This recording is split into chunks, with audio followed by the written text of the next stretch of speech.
Hi ma'am, ko theory class se tawri boro re dra haiduna makeup tutorial ma pudun lakjare ngasi ki look se ma'am somna pamja phama tawba yai ko mamang da sum ubiramani ba ko ado di karam hana tawi habado yengminarasi makeup au mamang da ma'am CTM tawba se amna mathau tai ko cleansing toning moisturizing mai ta thok pi ba toner ma chai pi ba aduga moisturizer tai pi ba se amna important ne ba ko tawdaba yadra ba thabak ne ba ko adom ki skin type ki matung ina season bini jaha khoi ki siznagadaba products singdo adugi matungna daytime da tawba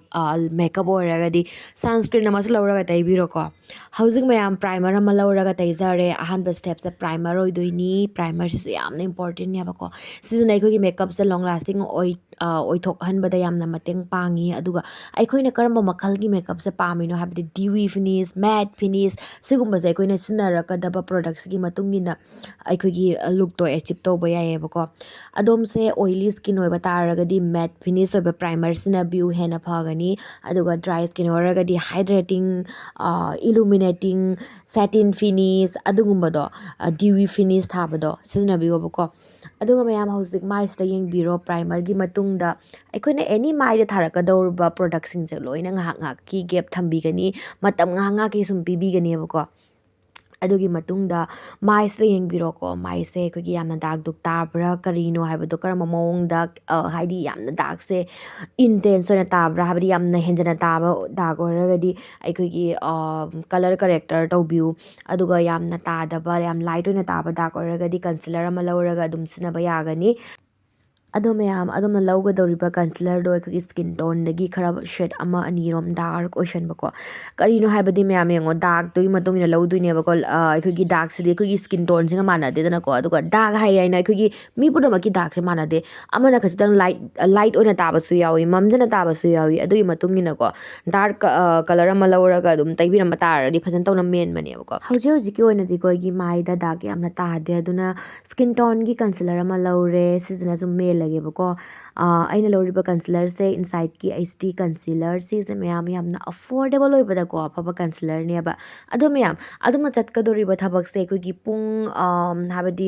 4 to 5 hours muki ne bako ado ibata re se ki concealer na adum phajan tawna chatkini bako aduga mayam sigi concealer se ko gi kai gumba luhong khulong ba chatli mi ko ado ibata ragadi ayuk te gi dum makeup se taw gi bako mai ta da bi da mung thang phawba leigada bo ragadi si concealer na yaro ye bako khara duma phabada sigei mu hena khajitanga phabako adugumdo lobiu aikogi forever 52 gi loba yagani LA girl hainang khalai bane bako LA girl gi concealer do adugi do su yamna long lasting oibani ma'am aduga mayam L'Oreal is low by aiko dum yango mayam karambana phariba dum sizna bada khara long lasting oiba khotpa ko adugum da lawraga adum khumpiu adugi matung da mayam hozik foundation ama lawre ina lawri base karam foundation no mayam ai kaw gre forever 52 gi ora bane ko forever 52 gi foundation asigi foundation je mayam aikogi yamna su tang da ko habadi 60 ml da aikogi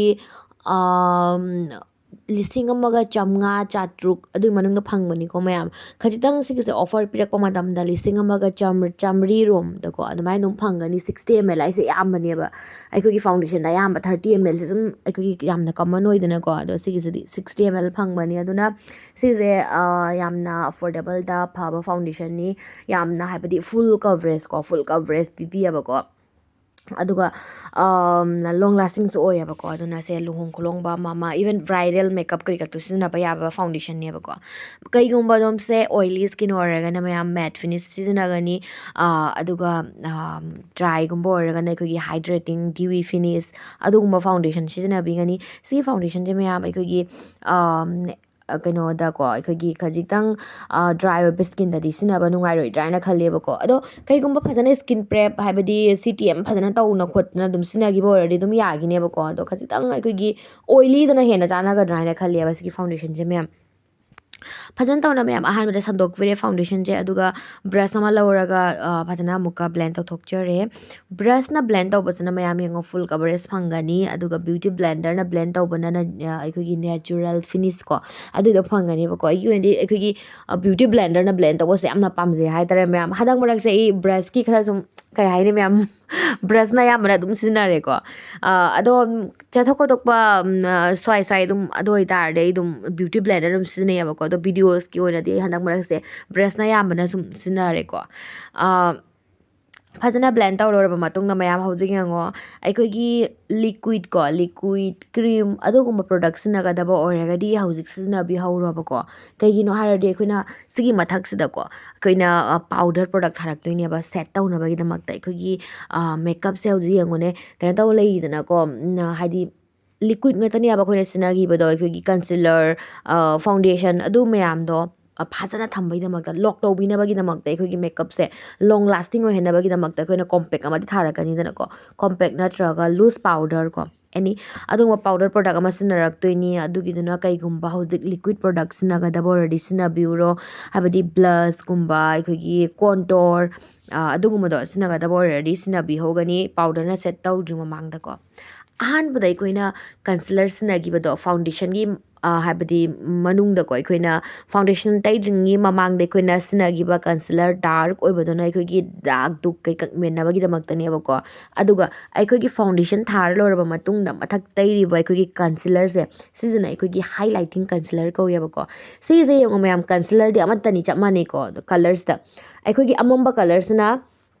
dark ꯃꯦꯟꯅꯕꯅꯤ ꯑꯗꯨꯒ ꯑꯩꯈꯣꯏꯒꯤ ꯉꯧꯊꯣꯛꯄ ꯀꯂꯔꯁꯦ ꯑꯩꯈꯣꯏꯒꯤ foundation ꯇꯩꯔꯤꯗꯣ ꯑꯗꯨꯗꯒꯤ ꯑꯃꯨꯛꯀ set ꯑꯃ ꯑꯅꯤ ꯑꯗꯨꯝ ꯉꯧꯊꯣꯛꯄ colour ꯑꯩꯈꯣꯏꯅ ꯍꯥꯏꯂꯥꯏꯇꯤꯡ ꯇꯧꯅꯕꯒꯤꯗꯃꯛꯇ ꯁꯤꯖꯤꯟꯅꯕꯤꯒꯅꯦꯕꯀꯣ ꯁꯤꯁꯤꯅ ꯃꯌꯥꯝ ꯑꯩꯈꯣꯏꯒꯤ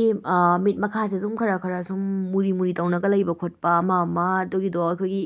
ꯀꯨꯁꯜꯂꯒ ꯂꯩꯕ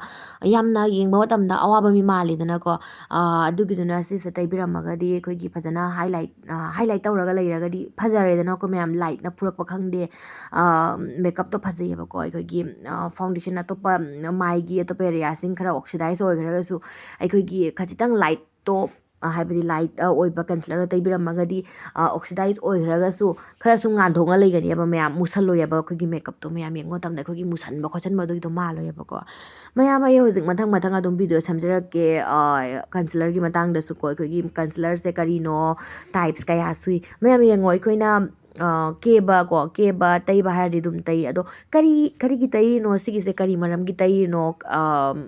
ꯀꯔꯤꯅꯣ ꯍꯥꯏꯕ ꯑꯩꯈꯣꯏꯅ ꯀꯣꯏꯁꯟꯁꯦ ꯁꯤꯁꯦ ꯍꯪꯗ꯭ꯔꯤꯉꯩ ꯑꯩꯈꯣꯏ ꯈꯪꯕ ꯉꯝꯗꯦꯕ ꯃꯌꯥꯝ ꯑꯗꯣ ꯈꯪꯗꯦ ꯑꯩꯒꯤ ꯑꯣꯏꯅꯗꯤꯀꯣ ꯑꯩꯒꯤ ꯍꯥꯟꯅ ꯈꯪꯗ꯭ꯔꯤ ꯃꯃꯥꯡꯗ ꯅꯣꯂꯦꯖ ꯂꯩꯇ꯭ꯔꯤ ꯃꯃꯥꯡꯗ ꯑꯩꯉꯣꯟꯗ ꯌꯥꯝꯅ ꯁꯤ ꯀꯣꯏꯁꯟꯁꯦ ꯍꯪꯉꯦꯕ ꯁꯤ ꯀꯔꯤꯒꯤ ꯇꯩꯔꯤꯅꯣ ꯀꯔꯤ ꯃꯔꯝꯒꯤ ꯇꯩꯔꯤꯅꯣ ꯃꯌꯥꯝ ꯔꯤꯖꯟ ꯑꯃꯗꯤ ꯂꯩꯔꯝꯒꯅꯦꯕꯀꯣ ꯑꯩꯈꯣꯏꯅ ꯌꯥꯝ ꯃꯥꯏꯗ ꯊꯥꯔꯛꯏꯁꯤꯡꯁꯦ ꯑꯩꯈꯣꯏꯒꯤ ꯃꯥꯒꯤ ꯃꯅꯤꯡꯗ ꯃꯥꯒꯤ ꯔꯤꯖꯟ ꯑꯃꯗꯤ ꯂꯩꯔꯤꯕꯅꯦꯕꯀꯣ ꯄꯪꯊꯥ ꯊꯥꯕꯗꯤ ꯅꯠꯇꯦꯗꯅꯀோ ꯑꯗꯨꯅ ꯀꯔꯤ ꯃꯔꯝꯒꯤꯅꯣ ꯀꯔꯤꯅꯣ ꯑꯃ ꯊꯤꯑꯣꯔꯤꯗꯣ ꯐꯖꯅ ꯑꯩ ꯑꯗꯨꯝ ꯁꯦꯝꯖꯔꯛꯀꯦ ꯃꯊꯪ ꯚꯤꯗꯤꯑꯣ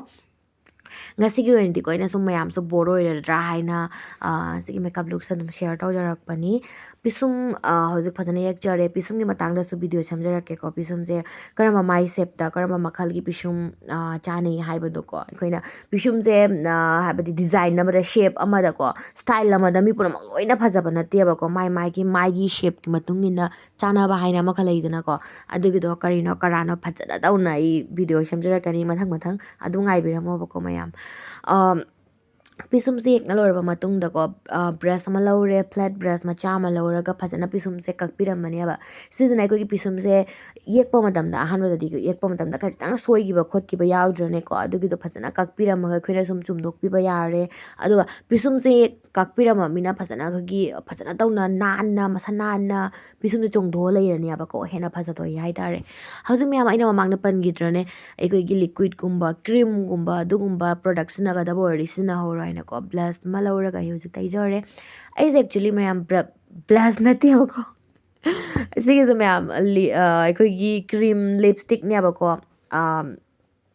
ꯅꯥꯏꯀꯥꯗ ꯃꯌꯥꯝ ꯑꯗꯨꯝ ꯄꯣꯠ ꯆꯩ ꯂꯩꯕ ꯇꯥꯔꯒꯗꯤ ꯑꯩꯈꯣꯏꯒꯤ 2,000 ꯃꯊꯛꯇ 3 ꯃꯊꯛꯇ ꯁꯨꯝ ꯀꯛꯄ ꯇꯥꯔꯒꯗꯤ ꯐ꯭ꯔꯤ ꯑꯗꯨꯝ ꯐꯪꯕꯅꯦꯕꯀꯣ ꯄꯣꯠ ꯆꯩ ꯑꯃ ꯑꯅꯤ ꯁꯨꯝ ꯃꯆꯥ ꯃꯁꯨ ꯑꯗꯨꯒꯀꯣ ꯑꯩꯉꯣꯟꯗ ꯁꯤꯒꯤ ꯂꯤꯞꯁꯇꯤꯛꯁꯦ ꯐ꯭ꯔꯤ ꯐꯪꯉꯛꯄꯅꯦꯕꯀꯣ ꯕꯠ ꯑꯩꯒꯤ ꯍꯥꯏꯕꯗꯤ ꯁ꯭ꯀꯤꯟ ꯇꯣꯟꯒ ꯆꯥꯅꯕ ꯂꯤꯞꯁꯇꯤꯛ ꯅꯠꯇ꯭ꯔꯦ ꯑꯗꯨꯅ ꯑꯩꯅ ꯁꯤꯒꯤꯁꯦ ꯕ꯭ꯂꯁ ꯑꯣꯏꯅ ꯑꯗꯨꯝ ꯁꯤꯖꯤꯟꯅꯔꯕ ꯃꯌꯥꯝ ꯐꯖꯅ ꯇꯧꯅ ꯃꯌꯥꯝ ꯕ꯭ꯂꯁꯁꯦ ꯇꯩꯕꯤꯔꯝꯃꯅꯤ ꯑꯗꯨꯒ ꯍꯧꯖꯤꯛ ꯑꯩꯒꯤ ꯑꯣꯏꯅꯗꯤ ꯀ꯭ꯔꯤꯝꯒꯨꯝꯕ ꯂꯤꯀ꯭ꯋꯤꯠ ꯄ꯭ꯔꯣꯗꯛ ꯁꯤꯒꯤꯁꯦ ꯂꯣꯏꯔꯦ ꯑꯇꯩ ꯁꯤꯖꯤꯟꯅꯔꯣꯏꯕꯀꯣ ꯑꯗꯨꯅ ꯍꯧꯖꯤꯛ ꯁꯦꯠ ꯇꯧꯊꯣꯛꯑꯅꯤ ꯐꯖꯅ ꯇꯧꯅ ꯃꯥꯔꯁꯀꯤ ꯁꯤꯒꯤ ꯇ꯭ꯔꯥꯟꯁꯂꯨꯁꯟ ꯄꯥꯎꯗꯔꯁꯦ ꯁꯤꯁꯦ ꯂꯧꯔ ꯐꯖꯅ ꯁꯦꯠ ꯇꯧꯖꯔꯅꯤ ꯀꯣꯝꯄꯦꯛꯅ ꯁꯦꯠ ꯇꯧꯔꯒꯁꯨ ꯌꯥꯏ ꯀꯩꯝ ꯀꯥꯏꯗꯦꯀꯣ ꯀꯣꯝꯄꯦꯛꯅ ꯀꯔꯝ ꯀꯥꯟ ꯁꯤꯖꯤꯟꯅꯅꯤ ꯑꯗꯨꯒ ꯂꯨꯁ ꯄꯥꯎꯗꯔꯅ ꯀꯔꯝ ꯀꯥꯟ ꯁꯤꯖꯤꯟꯅꯅꯤ ꯀꯔꯤꯅꯣ ꯇꯥꯏꯞꯁ ꯀꯌꯥ ꯊꯣꯛꯅ ꯂꯩ ꯈꯣꯠꯂꯤ ꯑꯃ ꯑꯃ ꯂꯣꯏꯅ ꯃꯌꯥꯝ ꯑꯩ ꯚꯤꯗꯤꯑꯣ ꯁꯦꯝꯖꯔꯛꯀꯅꯤ ꯃꯌꯥꯝ ꯍꯥꯏꯕꯗꯤ ꯑꯗꯨꯒꯤꯗꯃꯛꯇ ꯋꯥꯕꯤꯒꯅꯣꯕꯀꯣ ꯑꯩ ꯐꯖꯅ ꯇꯧꯅ ꯚꯤꯗꯤꯑꯣ ꯁꯦꯝꯖꯔꯛꯀꯅꯤ ꯍꯧꯖꯤꯛ ꯃꯌꯥꯝ ꯕ꯭ꯂꯁ ꯑꯃꯨꯛ ꯊꯥꯔꯁꯤ ꯑꯗꯣ ꯉꯁꯤꯒꯤ ꯌꯦꯡꯉꯨꯅꯦ ꯃꯌꯥꯝ ꯑꯩꯅ ꯑꯩꯒꯤ ꯕ꯭ꯂꯁ ꯈꯨꯂꯧꯁꯦ ꯌꯦꯡꯉꯨꯕ ꯈꯪꯗꯦ ꯀꯔꯤ ꯚꯥꯞꯇꯅꯣ ꯑꯩꯁꯨ ꯄꯥꯛꯂꯧꯇ ꯂꯧꯁꯜꯂꯦꯕꯀꯣ ꯂꯧꯁꯜꯂꯒꯅꯦꯀꯣ ꯐꯖꯅ ꯑꯩꯅ ꯕ꯭ꯔꯁꯁꯦ ꯀꯥꯟꯊꯣꯛꯇꯕꯤꯗ ꯗꯛ ꯂꯥꯎꯅ ꯊꯥꯖꯤꯟꯈ꯭ꯔꯦꯕ ꯑꯗꯨꯅ ꯆꯄꯥꯛ ꯑꯣꯏꯅ ꯅꯞꯁꯜꯂꯒꯀꯣ ꯑꯗꯨꯒꯤ ꯅꯨꯃꯤꯠꯇꯨꯒ ꯐꯖꯅ ꯕ꯭ꯂꯦꯟ ꯇꯧꯕ ꯋꯥꯈꯤꯕ ꯃꯌꯥꯝ ꯑꯗꯨꯅ ꯃꯌꯥꯝ ꯕ꯭ꯂꯁ ꯊꯥꯕ ꯑꯩꯈꯣꯏꯒꯤ ꯌꯥꯝꯅ ꯆꯦꯛꯁꯟꯅ ꯇꯧꯅ ꯀꯂꯔꯁꯦ ꯂꯧꯕꯤꯌꯨꯕꯀꯣ ꯌꯥꯝꯅ ꯄꯤꯛꯃꯦꯟꯇꯦꯠ ꯑꯣꯏꯕ ꯀꯂꯔ ꯑꯃ ꯑꯣꯏꯔꯒꯗꯤ ꯑꯩꯈꯣꯏꯒꯤ ꯆꯄꯥꯛ ꯑꯣꯏꯅ ꯅꯞꯁꯟꯈ꯭ꯔꯒꯅꯦ ꯀꯣꯟꯅ ꯕ꯭ꯂꯦꯟ ꯇꯧꯕꯗ ꯌꯥꯝꯅ ꯋꯥꯕꯅꯦꯕꯀꯣ ꯑꯗꯨꯅ ꯌꯥꯝꯅ ꯆꯦꯛꯁꯟꯅ ꯇꯧꯅ ꯌꯥꯝꯅ ꯇꯞꯅ ꯇꯧꯅ ꯍꯥꯏꯕꯗꯤ ꯌꯥꯝ ꯂꯥꯏꯠ ꯍꯦꯟꯅ ꯇꯧꯅ ꯕ꯭ꯂꯁꯁꯦ ꯂꯧꯕꯤꯌꯨ ꯑꯗꯨꯒ ꯐꯖꯅ ꯑꯍꯥꯟꯕꯗ ꯀꯥꯟꯊꯣꯛꯄꯤꯌꯣꯕꯀꯣ ꯑꯦꯛꯁꯦꯁ ꯄ꯭ꯔꯣꯗꯛꯁꯤꯡꯗꯣ ꯑꯗꯨꯒ ꯐꯖꯅ ꯊꯥꯕꯤꯌꯨ ꯅꯨꯃꯤꯠꯇꯨꯒ ꯑꯩ ꯀꯔꯤꯒꯤꯅꯣ ꯈꯪꯗꯦ ꯀꯔꯤ ꯚꯥꯞꯇꯅꯣ ꯑꯗꯨꯝ ꯊꯥꯖꯤꯟꯈ꯭ꯔꯦꯕꯀꯣ ꯑꯗꯨꯅ ꯑꯩ ꯆꯄꯥꯛ ꯑꯣꯏꯅ ꯅꯞꯁꯟꯈꯤꯗꯅ ꯕ꯭ꯂꯦꯟ ꯇꯧꯕꯗ ꯌꯥꯝꯅ ꯋꯥꯈꯤꯕꯀꯣ ꯍꯧꯖꯤꯛ ꯃꯌꯥꯝ ꯑꯥꯏ ꯃꯦꯀꯞ ꯇꯧꯔꯁꯤ ꯉꯁꯤꯒꯤ ꯑꯥꯏ ꯁꯦꯗꯣ ꯈꯨꯊꯥꯁꯦ ꯍꯦꯂꯣ ꯑꯥꯏ ꯃꯦꯀꯞ ꯀꯧꯋꯦꯕꯀꯣ ꯃꯌꯥꯝ ꯑꯥꯏ ꯁꯦꯗꯣꯁꯤꯗꯁꯨ ꯑꯩꯈꯣꯏꯒꯤ ꯃꯈꯜ ꯃꯈꯜ ꯂꯩꯌꯦꯕꯀꯣ ꯑꯩꯈꯣꯏꯒꯤ ꯃꯌꯥꯝ ꯑꯗꯨꯝ ꯑꯩ ꯃꯊꯪ ꯃꯊꯪ ꯀꯣ ꯑꯗꯨꯝ ꯑꯩꯒꯤ ꯀ꯭ꯂꯥꯁꯁꯤꯗ ꯑꯗꯨꯝ ꯚꯤꯗꯤꯑꯣꯁꯦ ꯑꯗꯨꯝ ꯁꯦꯝꯖꯔꯛꯀꯦ ꯉꯁꯤꯒꯤ ꯑꯣꯏꯅꯗꯤ ꯑꯗꯨꯝ ꯌꯦꯡꯉꯣꯕ ꯁꯤꯒꯤꯁꯦꯀꯣ ꯍꯦꯂꯣ ꯑꯥꯏ ꯃꯦꯀꯞ ꯀꯧꯏ ꯁꯤꯒꯤꯁꯦ ꯑꯩꯈꯣꯏꯒꯤ ꯇꯦꯂꯤꯐꯣꯟꯒꯤ ꯇꯥꯏꯞꯇ ꯇꯧꯏꯌꯦꯕꯀꯣ ꯃꯌꯥꯝ ꯑꯩꯈꯣꯏꯒꯤ ꯀꯣꯔꯅꯔ ꯑꯥꯎꯇꯔ ꯀꯣꯔꯅꯔ ꯃꯤꯠ ꯃꯊꯛꯀꯤ ꯀꯨꯅꯥꯁꯦ ꯁꯤꯗ ꯃꯝꯍꯜꯂꯒ ꯑꯩꯈꯣꯏꯒꯤ ꯃꯌꯥꯏꯁꯤꯗ ꯉꯥꯟꯊꯣꯛꯍꯟꯕꯀꯣ ꯁꯤꯒꯤ ꯑꯥꯏ ꯃꯦꯀꯞꯁꯦ ꯍꯦꯂꯣ ꯑꯥꯏ ꯃꯦꯀꯞ ꯀꯧꯏ ꯑꯗꯨꯒ ꯁ꯭ꯄꯣꯠ ꯂꯥꯏꯠ ꯑꯗꯨꯁꯨ ꯀꯧꯋꯦꯕꯀꯣ ꯃꯌꯥꯝ ꯁꯤꯒꯤꯁꯦ ꯑꯩꯈꯣꯏꯒꯤ ꯇꯦꯂꯤꯐꯣꯟꯒꯤ ꯇꯥꯏꯞꯇ ꯇꯧꯕꯅꯦꯕꯀꯣ ꯃꯌꯥꯝ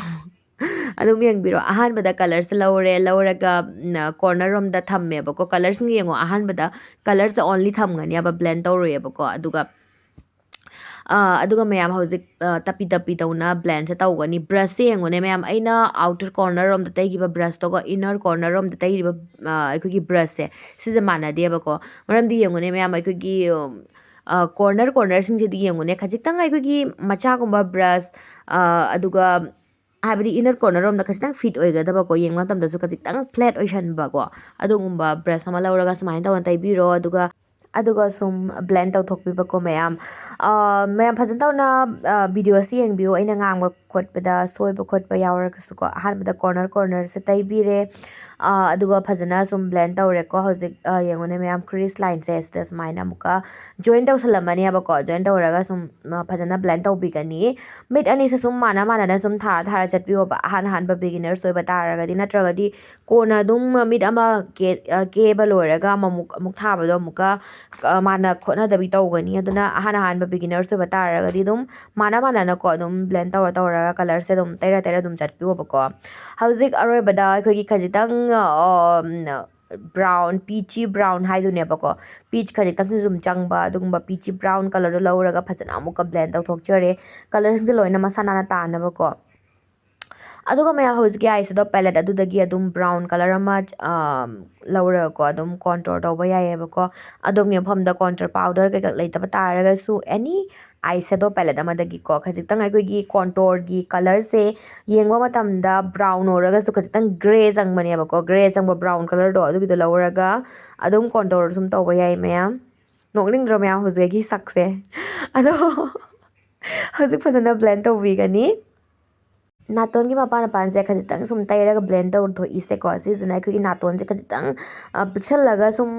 हाइदि फजा थोकपा हाइदारे मैम नातोन फनब खोटपगा लेट्रने मैम अदुगिदो ओइबा तारदि खजिक सुम फल्लिबा जगा दुगा सुम तैसल लगा को डार्क कलर से तैसल लगा सुम फजना ब्लेंड तौथोकपिउ सिसे मैम माइंड से सेट तौबियबो अखैना लाइट कलर्स ना अखैगी जगा से गांधोन बैदमक हाइलाइट तौनबगिदमक सिजनागनि अबको फुदोखनबगिदमक हाइगद्रको अदुगा अमम्बा कलर सिंगना अखैगी जगा सिंगसे लोसन्नबगिदमक्ता कक्थꯠनबगिदमक्ता हाइबदि मयाम अखैगी हाइदि अपाकपा जगा अमा अचौबा जगा अमा को अदुगिदो पिक्सन्नबगिदमक्ता अखैना डार्क कलर से सिनरकनि आबा मयाम सिग खंगजिनबियोबको अदुनानियाबा अखैना कॉन्टूर कलर डार्क कलर सिनरिसे हौजे मैम मिट मथक के आईलिड अहांगबा मतेक्तो अदुदा फजना शिमर अमा लौरा हापचरे अदुगा अहान बतैगिबा कलर कॉर्नर थागिबा कलर दो लौरगा अमुकसु हन्ना तैरगा अदुम फजना दुम ब्लेंड फजना दुम तौथोकपिरमबको येंगा मानारिरा मानाद्रिरा अमा येंगो फजना मिट अनिसे मानारबा कई ꯑꯗꯨꯝ ꯌꯦꯡꯉꯒꯀꯣ ꯃꯥꯟꯅꯗꯕ ꯑꯣꯏꯔꯒꯗꯤ ꯀꯂꯔꯁꯦ ꯑꯃꯨꯛꯀ ꯁꯨꯝ ꯇꯩꯕꯤꯔꯝꯃꯒ ꯑꯃꯨꯛꯀ ꯁꯨꯝ ꯕ꯭ꯂꯦꯟ ꯇꯧꯊꯣꯛꯄꯤꯕꯀꯣ ꯉꯁꯤꯒꯤ ꯑꯥꯏ ꯃꯦꯀꯞꯁꯤꯗꯀꯣ ꯑꯩꯅ ꯍꯥꯏꯕꯗꯤ ꯑꯥꯏ ꯂꯥꯏꯅꯔ ꯀꯔꯤꯒ ꯆꯤꯡꯈꯠ ꯈꯣꯠꯀꯠ ꯇꯧꯕꯗꯣ ꯄꯥꯝꯗꯕꯒꯤꯀꯣ ꯑꯗꯨꯝ ꯀꯥꯖꯜ ꯑꯃ ꯂꯧꯔꯒ ꯃꯤꯠꯀꯤ ꯁꯦꯞꯁꯦ ꯑꯗꯨꯝ ꯐꯣꯂꯣ ꯇꯧꯔꯒ ꯑꯗꯨꯝ ꯌꯦꯛꯆꯔꯅꯤꯕ ꯏꯆꯝ ꯆꯝꯅ ꯁꯤꯒꯤ ꯃꯊꯛꯁꯤꯗ ꯑꯃꯨꯛꯀ ꯂꯤꯀ꯭ꯋꯤꯠ ꯂꯥꯏꯅꯔ ꯑꯃ ꯂꯧꯔꯒ ꯑꯗꯨꯝ ꯌꯦꯛꯄ ꯌꯥꯏ ꯀꯩꯝ ꯀꯥꯏꯗꯦꯀꯣ ꯑꯩꯒꯤ ꯑꯣꯏꯅꯗꯤ ꯌꯦꯛꯑꯔꯣꯏ ꯍꯧꯖꯤꯛ ꯃꯌꯥꯝ ꯃꯤꯠ ꯃꯈꯥ ꯑꯃꯨꯛ ꯇꯧꯔꯁꯦꯕꯀꯣ ꯑꯩꯈꯣꯏꯅ ꯇ꯭ꯔꯥꯟꯖꯤꯁꯟ ꯇꯩꯈꯤꯕ ꯀꯂꯔꯗꯣ ꯈꯔ ꯄꯤꯆꯤ ꯕ꯭ꯔꯥꯎꯟ ꯑꯗꯨꯒꯤ ꯀꯂꯔꯗꯣ ꯂꯧꯔꯒ ꯃꯤꯠ ꯃꯈꯥꯗꯁꯨ ꯑꯃꯨꯛꯀ ꯐꯖꯅ ꯇꯩꯕꯤꯔꯝꯃꯅꯤ ꯐꯖꯅ ꯃꯌꯥꯝ ꯃꯤꯠ ꯃꯈꯥꯁꯦ ꯑꯩꯈꯣꯏꯒꯤ ꯃꯤꯠ ꯃꯊꯛꯁꯦ ꯑꯗꯨꯝ ꯀꯦꯕꯤꯔꯝꯃꯦꯕ ꯑꯩꯈꯣꯏꯒꯤ ꯑꯥꯏꯁꯇꯣꯁꯦ ꯐꯖꯅ ꯊꯥꯕꯤꯔꯝꯃꯦ ꯑꯗꯨꯒ ꯃꯤꯠ ꯃꯈꯥ ꯑꯗꯨꯝ ꯊꯥꯗꯕꯤꯗ ꯊꯥꯗꯣꯛꯑꯝꯕꯗꯣ ꯐꯖꯗꯕꯅꯦꯕ ꯑꯗꯨꯅ ꯐꯖꯅ ꯃꯤꯠ ꯃꯈꯥꯗꯁꯨ ꯑꯗꯨꯝ ꯇꯧꯕꯤꯔꯝꯃꯣ ꯁ꯭ꯇꯦꯞ ꯕꯥꯏ ꯁ꯭ꯇꯦꯞ ꯉꯁꯤꯒꯤ ꯂꯨꯛꯁꯤꯗ ꯃꯌꯥꯝ ꯀꯥꯖꯜꯁꯦ ꯌꯦꯛꯇ꯭ꯔꯒꯁꯨ ꯌꯥꯏ ꯀꯩꯝ ꯀꯥꯏꯗꯦꯕꯀꯣ ꯑꯩꯒꯤ ꯑꯣꯏꯅꯗꯤꯀꯣ ꯑꯗꯨꯝ ꯌꯦꯛꯅꯤꯡꯉꯨꯕꯒꯤ ꯑꯗꯨꯝ ꯌꯦꯛꯆꯔꯦ ꯑꯗꯣꯝꯅ ꯀꯥꯖꯜ ꯌꯦꯛꯄ ꯄꯥꯝꯗ꯭ꯔꯒꯁꯨ ꯀꯩꯝ ꯀꯥꯏꯗꯦ ꯕ꯭ꯔꯥꯎꯟ ꯀꯥꯖꯜ ꯌꯦꯛꯄ ꯄꯥꯝꯃꯒꯗꯤ ꯕ꯭ꯔꯥꯎꯟ ꯀꯥꯖꯜ ꯌꯦꯛꯄꯤꯌꯨ ꯑꯗꯨꯒ ꯑꯩꯈꯣꯏꯒꯤ ꯋꯥꯏꯠ ꯀꯥꯖꯜ ꯌꯦꯛꯄ ꯄꯥꯝꯃꯒꯁꯨ ꯋꯥꯏꯠ ꯀꯥꯖꯜ ꯌꯦꯛꯄ ꯌꯥꯒꯅꯤ ꯅ꯭ꯌꯨꯠ ꯔꯣꯝꯗ ꯄꯥꯝꯃꯒꯁꯨ ꯅ꯭ꯌꯨꯠ ꯀꯥꯖꯜ ꯌꯦꯛꯄ ꯌꯥꯒꯅꯤꯕꯀꯣ ꯑꯩꯒꯤ ꯑꯣꯏꯅꯗꯤ ꯁꯨꯝ ꯕ꯭ꯂꯦꯛꯁꯦ ꯁꯨꯝ ꯌꯦꯛꯄ ꯄꯥꯝꯕꯒꯤꯀꯣ ꯑꯗꯨꯝ ꯌꯦꯛꯆꯔꯦ ꯐꯖꯅ ꯑꯃꯨꯛꯀ ꯃꯌꯥꯝ ꯌꯦꯛ ꯂꯣꯏꯔꯕ ꯃꯇꯨꯡꯗ ꯑꯗꯨꯝ ꯊꯝꯕꯤꯔꯝꯃꯣ ꯌꯥꯕꯀꯣ ꯐꯖꯅ ꯕ꯭ꯂꯦꯟ ꯇꯧꯕꯤꯔꯝꯒꯅꯤ ꯑꯗꯨꯒ ꯍꯧꯖꯤꯛ ꯈꯖꯤꯛꯇꯪ ꯒ꯭ꯂꯤꯇꯔ ꯍꯥꯞꯁꯦꯕꯀꯣ ꯒ꯭ꯂꯤꯇꯔꯁꯦ ꯌꯦꯡꯉꯣ ꯍꯧꯖꯤꯛ ꯍꯥꯞꯇ꯭ꯔꯒꯁꯨ ꯌꯥꯏ ꯕꯠ ꯑꯩꯒꯤ ꯑꯣꯏꯅꯗꯤ ꯈꯖꯤꯛꯇꯪ ꯍꯥꯞꯅꯤꯡꯕꯒꯤꯀꯣ ꯑꯗꯨꯝ ꯍꯥꯞꯆꯔꯦ ꯒ꯭ꯂꯤꯇꯔꯁꯦ ꯃꯌꯥꯝ ꯈꯨꯠꯅ ꯑꯩꯈꯣꯏꯒꯤ shimmerꯒꯨꯝꯕ ꯒ꯭ꯂꯤꯇꯔꯒꯨꯝꯕꯁꯦ ꯑꯩꯈꯣꯏꯒꯤ ꯈꯨꯠꯅ ꯂꯧꯔꯒ ꯍꯥꯞꯄꯤꯕꯁꯤꯅ ꯍꯦꯟꯅ ꯑꯃꯨꯛ ꯄꯤꯒꯃꯦꯟꯇꯦꯠ ꯑꯣꯏꯌꯦ ꯍꯥꯏꯇꯥꯔꯦ ꯃꯌꯥꯝ ꯑꯗꯨꯅ ꯈꯨꯠꯅ ꯁꯨꯝ ꯂꯧꯔꯒ ꯍꯥꯞꯆꯔꯦ ꯑꯗꯨꯒ ꯃꯤꯠ ꯃꯈꯥꯗꯁꯨꯀꯣ ꯈꯖꯤꯛꯇꯪ ꯍꯥꯞꯄꯤꯔꯝꯒꯅꯦꯕ ꯑꯩꯈꯣꯏꯒꯤ ꯒ꯭ꯂꯤꯇꯔꯗꯣ ꯍꯧꯖꯤꯛ ꯃꯌꯥꯝ ꯃꯁꯀꯥꯔꯥ ꯑꯃ ꯂꯧꯔꯒ ꯐꯖꯅ ꯃꯤꯠ ꯃꯊꯛꯀꯤ ꯄꯥ ꯃꯤꯠ ꯃꯈꯥꯒꯤ ꯄꯥ ꯐꯖꯅ ꯇꯧꯅ ꯇꯩꯕꯤꯔꯝꯒꯅꯤ ꯑꯩꯅ ꯁꯨꯝ ꯁꯤꯖꯤꯟꯅꯔꯤꯕ ꯃꯦꯀꯞꯀꯤ ꯄ꯭ꯔꯣꯗꯛꯁꯤꯡꯁꯦ ꯃꯌꯥꯝ ꯇꯦꯛ ꯁꯨꯝ ꯇꯧꯖꯔꯛꯀꯦꯕꯀꯣ ꯑꯩꯒꯤ ꯚꯤꯗꯤꯑꯣꯗ ꯑꯗꯨꯝ ꯆꯦꯛ ꯇꯧꯕꯤꯌꯨ ꯗꯦꯁꯀ꯭ꯔꯤꯞꯁꯟꯗ ꯑꯗꯨꯝ ꯆꯦꯛ ꯇꯧꯕꯤꯌꯨ ꯇꯦꯛ ꯇꯧꯖꯔꯛꯀꯦ ꯑꯗꯨꯝ ꯂꯩꯅꯤꯡꯕ ꯑꯣꯏꯔꯒꯗꯤ ꯁꯨꯝ ꯂꯩꯕ ꯌꯥꯒꯅꯤ ꯑꯐꯣꯔꯗꯦꯕꯜ ꯉꯥꯛꯇꯅꯦꯕ ꯂꯣꯏꯅ ꯍꯧꯖꯤꯛ ꯃꯌꯥꯝ ꯀꯣꯟꯇꯣꯔ ꯑꯃꯨꯛ ꯇꯧꯔꯁꯤ ꯃꯥꯏꯁꯤꯗ ꯂꯦꯌꯔ ꯃꯌꯥꯝ ꯑꯃ ꯇꯧꯈꯤꯕꯅꯤꯅ ꯂꯣꯏꯅ ꯃꯥꯏꯁꯦ ꯐ꯭ꯂꯦꯠ ꯐ꯭ꯂꯦꯠ ꯑꯣꯏꯔꯒ ꯐꯖꯗꯅꯀꯣ ꯑꯗꯨꯅ ꯃꯥꯏꯁꯦ ꯈꯖꯤꯛꯇꯪ ꯁꯦꯞ ꯑꯃ ꯄꯤꯕꯤꯅꯕꯒꯤꯗꯃꯛꯇ ꯑꯩꯈꯣꯏꯅ ꯀꯣꯟꯇꯣꯔ ꯇꯧꯕꯁꯦ ꯌꯥꯝꯅ ꯃꯔꯨ ꯑꯣꯏ ꯍꯥꯏꯇꯥꯔꯦ ꯃꯌꯥꯝ ꯀꯣꯟꯇꯣꯔ ꯀꯔꯝꯍꯥꯏꯅ ꯇꯧꯒꯅꯤ ꯀꯔꯝꯕ ꯃꯥꯏꯒꯤ ꯁꯦꯞꯇ ꯀꯔꯝꯍꯥꯏꯅ ꯀꯣꯟꯇꯣꯔ ꯇꯧꯒꯅꯤ ꯂꯣꯏꯅ ꯃꯌꯥꯝ ꯃꯊꯪ ꯃꯊꯪ ꯑꯩ ꯑꯗꯨꯝ ꯚꯤꯗꯤꯑꯣ ꯁꯦꯝꯖꯔꯛꯀꯅꯦꯕꯀꯣ ꯁꯤ ꯀ꯭ꯂꯥꯁꯁꯤꯗ ꯃꯌꯥꯝ ꯂꯣꯏꯅ A to G ꯂꯣꯏꯅ ꯃꯦꯀꯞꯀꯤ ꯃꯔꯝꯗ ꯑꯩꯈꯣꯏꯒꯤ ꯊꯤꯑꯣꯔꯤ ꯄ꯭ꯔꯦꯛꯇꯤꯀꯦꯜ ꯂꯣꯏꯅ ꯁꯦꯝꯖꯔꯛꯀꯅꯤ ꯃꯌꯥꯝ ꯉꯁꯤꯒꯤ ꯑꯣꯏꯅꯗꯤꯀꯣ ꯑꯗꯨꯝ ꯚꯤꯗꯤꯑꯣꯁꯦ ꯁꯨꯝ ꯌꯦꯡꯕꯤꯔꯣ ꯃꯦꯀꯞ ꯂꯨꯛꯁꯦ ꯁꯨꯝ ꯌꯦꯡꯕꯤꯔꯣ ꯍꯧꯖꯤꯛ ꯃꯌꯥꯝ ꯀ꯭ꯂꯤꯟ ꯕ꯭ꯔꯁ ꯑꯃ ꯂꯧꯔꯒꯀꯣ ꯀꯂꯔ ꯌꯥꯎꯗꯕ ꯕ꯭ꯔꯁ ꯑꯃ ꯂꯧꯔꯒ ꯐꯖꯅ ꯑꯃꯨꯛꯀ ꯕ꯭ꯂꯦꯟ ꯇꯧꯊꯣꯛꯆꯔꯦ ꯈꯖꯤꯛꯇꯪ ꯌꯦꯡꯕ ꯃꯇꯝꯗ ꯍꯥꯖꯟꯅ ꯈꯣꯠꯆꯟꯅ ꯂꯩꯕ ꯑꯦꯔꯤꯌꯥꯁꯤꯡꯗꯣꯀꯣ ꯑꯗꯨ ꯑꯣꯏꯕ ꯇꯥꯔꯗꯤ ꯕ꯭ꯔꯁ ꯑꯃ ꯂꯧꯔꯒ ꯑꯗꯨꯝ ꯐꯖꯅ ꯕ꯭ꯂꯦꯟ ꯇꯧꯊꯣꯛꯄꯤꯔꯝꯃꯣ ꯍꯧꯖꯤꯛ ꯍꯥꯏꯂꯥꯏꯇꯔ ꯑꯃ ꯂꯧꯔꯒ ꯍꯥꯏ ꯄꯣꯏꯟꯠꯁꯤꯡ ꯑꯗꯨꯗ ꯂꯣꯏꯅ ꯍꯥꯞꯄꯤꯔꯝꯃꯅꯤ ꯑꯗꯨꯒ ꯏꯅꯔ ꯀꯣꯔꯅꯔꯗꯁꯨ ꯑꯩꯈꯣꯏꯒꯤ ꯍꯥꯏꯂꯥꯏꯇꯔꯗꯣ ꯈꯖꯤꯛ ꯈꯖꯤꯛ ꯍꯥꯞꯄꯤꯔꯝꯒꯅꯤ ꯁꯤꯅ ꯃꯤꯠꯁꯦ ꯌꯦꯡꯕ ꯃꯇꯝꯗ ꯌꯥꯝ ꯂꯥꯎꯊꯣꯛꯄ ꯃꯥꯟꯕꯀꯣ ꯃꯦꯀꯞꯁꯦ ꯂꯣꯏꯔꯛꯑꯦ ꯃꯌꯥꯝ ꯍꯧꯖꯤꯛ ꯂꯤꯞ ꯂꯥꯏꯅꯔ ꯑꯃ ꯂꯧꯔꯒ ꯂꯤꯞꯁꯀꯤ ꯕꯥꯎꯟꯗꯔꯤꯁꯤꯡꯗꯣ ꯐꯖꯅ ꯇꯧꯅ ꯌꯦꯛꯊꯣꯛꯆꯔꯦ ꯑꯗꯨꯒ ꯂꯤꯞꯁꯇꯤꯛꯀꯣ ꯁꯣꯝꯅ ꯄꯥꯝꯖꯕ ꯃꯦꯀꯞꯁꯤꯒ ꯆꯥꯟꯅꯒꯗꯕ ꯀꯂꯔ ꯑꯃ ꯂꯧꯔꯒ ꯑꯗꯨꯝ ꯊꯥꯕꯤꯔꯣ ꯑꯩꯒꯤ ꯑꯣꯏꯅꯗꯤꯀꯣ ꯈꯖꯤꯛꯇꯪ ꯅ꯭ꯌꯨꯠꯔꯣꯟꯕ ꯁꯨꯝ ꯊꯝꯅꯤꯡꯕꯒꯤꯀꯣ ꯑꯍꯥꯟꯕꯗ ꯁꯤꯒꯤ ꯀꯂꯔꯁꯦ ꯊꯥꯔꯦꯕ ꯕꯠ ꯁꯤꯒꯤꯁꯦ ꯃꯌꯥꯝ ꯌꯦꯡꯉꯨꯅꯦ ꯑꯩꯉꯣꯟꯗ ꯍꯧꯖꯤꯛ ꯆꯥꯟꯅꯗ꯭ꯔꯦ ꯈꯖꯤꯛꯇꯪ ꯑꯩꯈꯣꯏꯒꯤ ꯀꯥꯁꯟꯕ ꯑꯗꯨꯃꯥꯏꯅ ꯇꯧꯋꯦꯕꯀꯣ ꯈꯖꯤꯛꯇꯪ ꯑꯩꯒꯤ ꯁ꯭ꯀꯤꯟ ꯇꯣꯟꯁꯤꯒ ꯆꯥꯟꯅꯗꯕ ꯍꯥꯏꯇꯥꯔꯦ ꯑꯗꯨꯅ ꯗꯥꯔꯛ ꯑꯣꯏꯕꯀꯣ ꯈꯖꯤꯛꯇꯪ ꯀꯂꯔ ꯌꯥꯟꯁꯜꯂꯦ ꯑꯗꯨꯒ ꯑꯗꯨꯝ ꯌꯥꯔꯦ ꯁꯨꯃꯥꯏꯅ ꯁꯨꯝ ꯃꯦꯠ ꯊꯝꯃꯒꯁꯨ ꯌꯥꯔꯦ ꯑꯗꯨꯒ ꯈꯖꯤꯛꯇꯪ ꯂꯤꯞ ꯒ꯭ꯂꯣꯁ ꯇꯩꯅꯤꯡꯕ ꯑꯣꯏꯔꯒꯁꯨꯀꯣ ꯂꯤꯞ ꯒ꯭ꯂꯣꯁ ꯑꯃ ꯃꯊꯛꯇ ꯍꯥꯞꯄꯤꯔꯣ ꯑꯗꯨꯝ ꯌꯥꯔꯦꯀꯣ ꯑꯩꯒꯤ ꯑꯣꯏꯅꯗꯤ ꯈꯖꯤꯛꯇꯪ ꯂꯤꯞ ꯒ꯭ꯂꯣꯁ ꯍꯥꯞꯆꯜꯂꯦꯕ ꯃꯌꯥꯝ ꯑꯣꯐ ꯀꯦꯃꯦꯔꯥꯗ ꯑꯗꯨꯝ ꯍꯥꯞꯆꯜꯂꯦ ꯃꯌꯥꯝ ꯑꯗꯨꯒ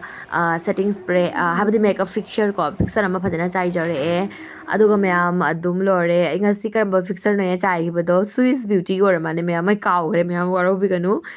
ꯚꯤꯗꯤꯑꯣꯁꯨ ꯅꯝꯍꯧꯗ꯭ꯔꯦꯕꯀꯣ ꯑꯩꯅ ꯃꯦꯀꯞ ꯐꯤꯛꯁꯔ ꯆꯥꯏꯕꯒꯤꯗꯣ